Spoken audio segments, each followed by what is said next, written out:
मस्जिद के loud speaker से भले ही कुछ लोगों को दिक्कत होती हो, लेकिन इसी लाउड स्पीकर का सहारा लेकर असम के श्रीभूमि जिले की मस्जिद के इमाम मौलाना अब्दुल बासित ने आधा दर्जन लोगों की जिंदगी बचा ली।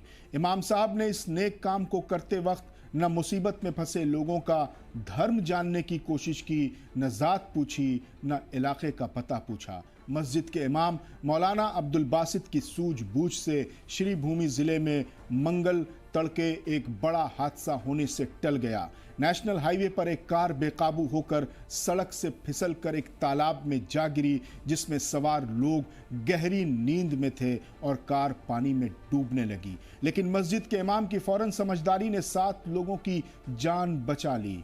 सुबह की नमाज के वक्त कार के तालाब में गिरने की आवाज पास की जामा मस्जिद के इमाम मौलाना अब्दुल बासित ने सुनी। हालात समझते ही उन्होंने बिना वक्त गंवाए मस्जिद के लाउड स्पीकर से पूरे गांव से मदद की अपील की। मौलाना ने ऐलान करते हुए कहा कि कोई गाड़ी तालाब में गिर गई है, तमाम गांव के लोग फौरन मौके पर पहुंचे।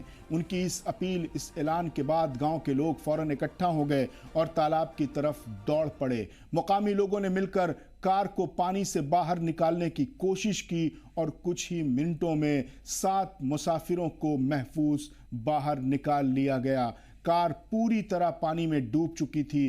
कार का विंडो बंद होने की वजह से हालात बेहद संजीदा होते जा रहे थे। मौलाना अब्दुल बासित ने बताया कि मैंने तालाब में कार की लाइट जलती देखी तो समझ गया कि देर होने पर जाने जा सकती हैं, इसीलिए फौरन लाउड स्पीकर से मदद का ऐलान किया। उन्होंने आगे कहा कि यह इंसानियत का मामला था। उस वक्त हमने धर्म या पहचान के बारे में नहीं सोचा, सिर्फ जिंदगी बचाना ही हमने जरूरी समझा।